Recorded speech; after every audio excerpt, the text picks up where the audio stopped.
For this mermaid project, I had a 37 by 26 inch frame, and I found an outline of a mermaid that I liked. I altered it a little bit and printed it out larger on multiple pieces of paper, taped it together, and taped it to the back of the frame. And then I started painting in the areas that was not going to have any sea glass. Painting on glass can be more difficult than on a canvas because you have to give it multiple coats. I'm saying 4 or 5 coats. I'm not an artist, so this was probably the most difficult part for me. Now, the one thing you can do when you're painting on glass is use a razor blade to remove the areas or to reshape areas that don't turn out just right.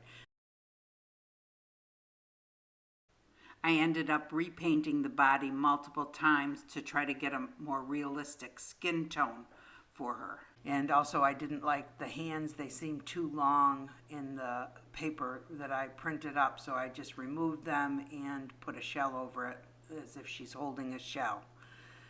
So the only advice that I can give you is to watch some tutorials as far as painting faces and hair, because that I had to go over multiple times to make it look right. You'll see me in this project painting the hair and then scraping it off with a razor and then repainting the hair. I did that multiple times until I was really satisfied with what her hair looked like. At one point her hair was bright red highlights, and I had to take all that off and start over again. Actually, I painted over that. I prepare all my frames the same, although I did not film this frame being prepared. This is how I did it. I took the quick seal caulk and ran a bead of caulk all the way around the perimeter of the frame after taking the glass out. Then I replaced the glass and let it dry for 24 hours. After it was dry for 24 hours, I took painter's tape and ran that around the perimeter on the back side of the frame, just as an extra precaution to prevent any leaks. I've had problems with resin leaks before, and I do it just to be careful. You can see the blue painter's tape around the perimeter of the frame in this clip. After I was done putting the finishing touches on the mermaid's hair, I was ready to lay out the tail of the mermaid. For that, I used sea glass, shells, and jewelry. The sea glass I make myself. It's faux sea glass. I go to thrift stores and garage sales and buy different glass colored bowls and vases and cups and dishes and plates, and smash those up and put them in a tumbler. They tumble sometimes up to a week, and some of them have quite a variety of colors and shapes and different textures to them, especially depending on how long you tumble them for. The jewelry I also pick up at garage sales and thrift stores.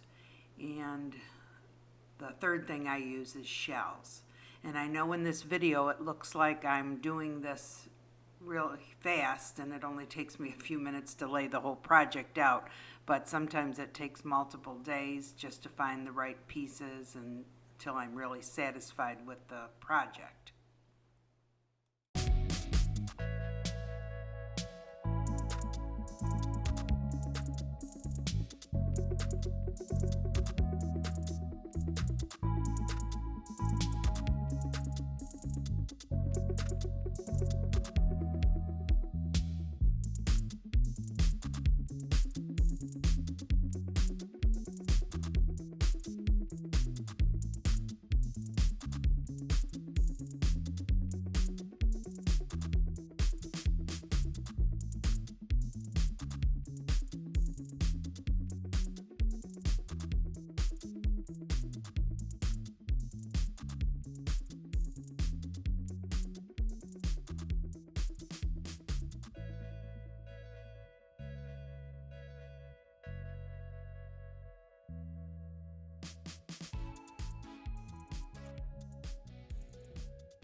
Now that I was done with the mermaid tail, I started to decorate the bottom of the picture. I used tumbled stained glass that I had prepared myself, and I'll show you how I did that in a minute.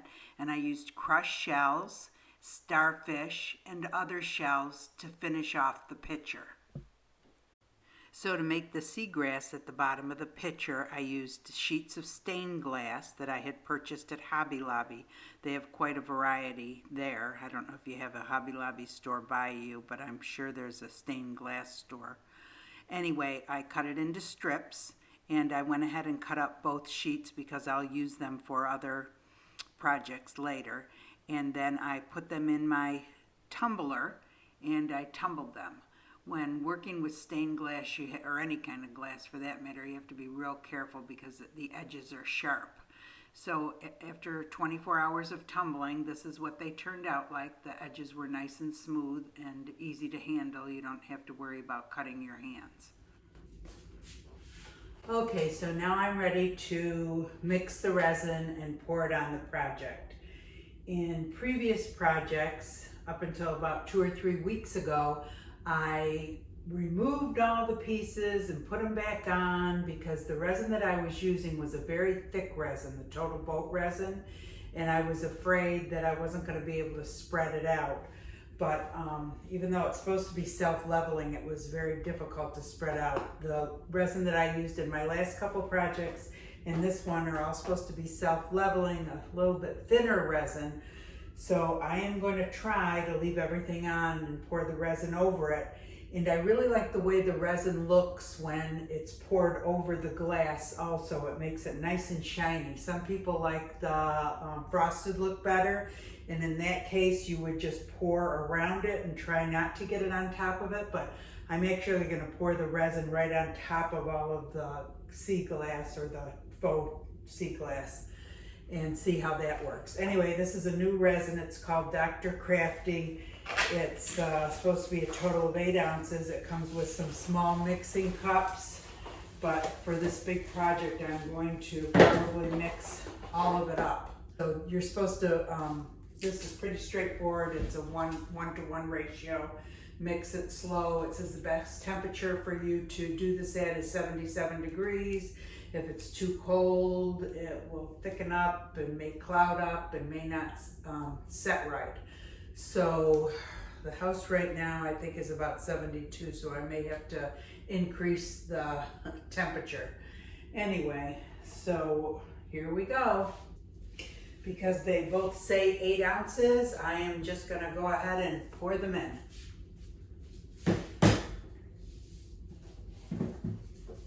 You should always have, the other thing is you should always have rubbing alcohol by you because this is great for cleanup if the resin gets on your hands or on the frame, or I've gotten it in my hair before. You can use this and clean it up before it dries. It'll come right off. So next I poured both of the bottles into the measuring cup. Part A and Part B. Part B is the hardener, and that's always thicker and harder to get out of the bottle.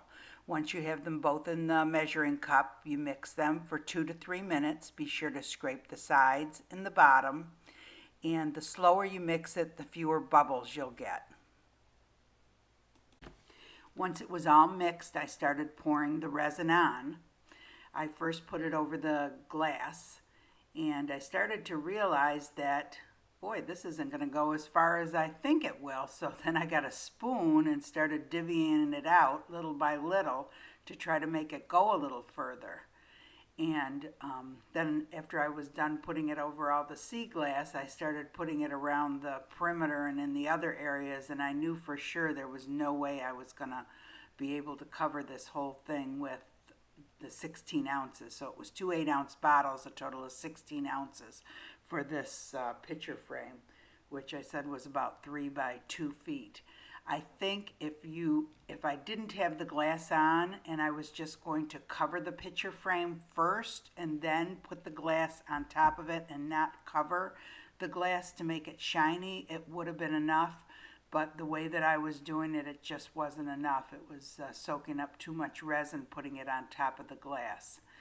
So having said that, when I was done with that, what I did was I I found another resin that I had in my container, but it was a totally different brand, and I was wondering if the two of them were going to be okay, you know, mixing them together like that. So one of the things you have to be sure of when you pour resin over paint is to make sure that the paint is totally dry. Otherwise, it'll mix up into the resin. Also, when you're spreading the resin out, be careful not to scrape the paint because you could scrape it off. I also push all of the resin into the corners and up against the sides to make sure I have full coverage. Next, I'm cleaning up any of the resin drips on the frame with rubbing alcohol. And now we're ready to get the bubbles out.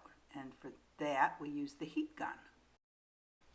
Now the heat gun has two settings, low and high, as far as the amount of pressure it puts out. I always set it to the low setting because if you put it on the high setting, it might actually blow the resin up over the frame, and you don't want that to happen. And then on the back of the heat gun is the temperature setting, and I usually put it up around 500 degrees.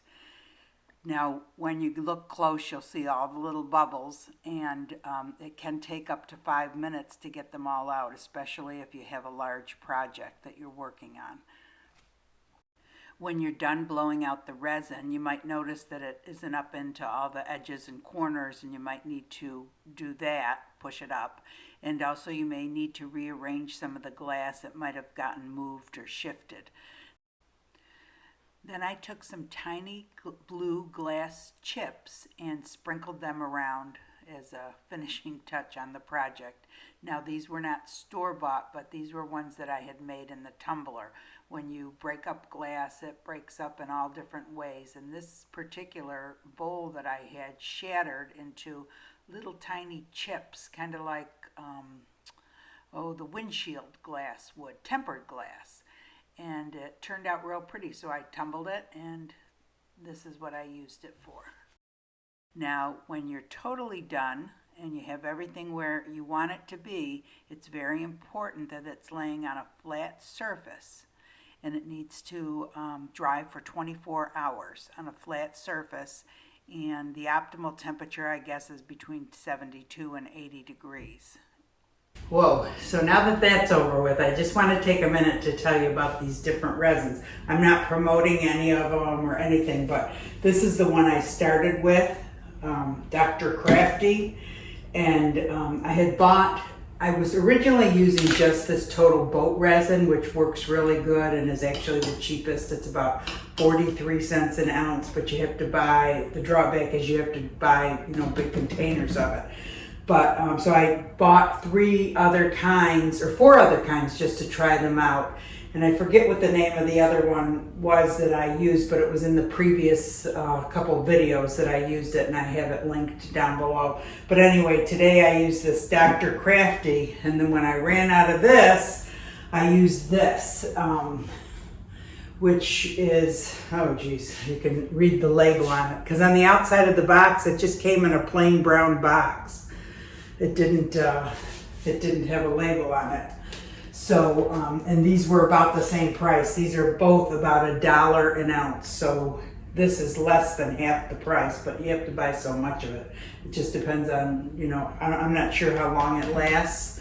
So it just depends on how much you want to use. But this one here came with all these little measuring cups and smoother and popsicle sticks. And this one just came by itself in a plain brown container. And okay, it's all done. We're going to take the tape off the back.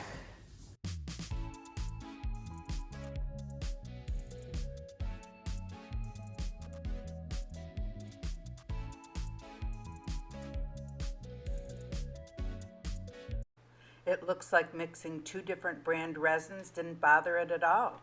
It looks fine. Turned out pretty.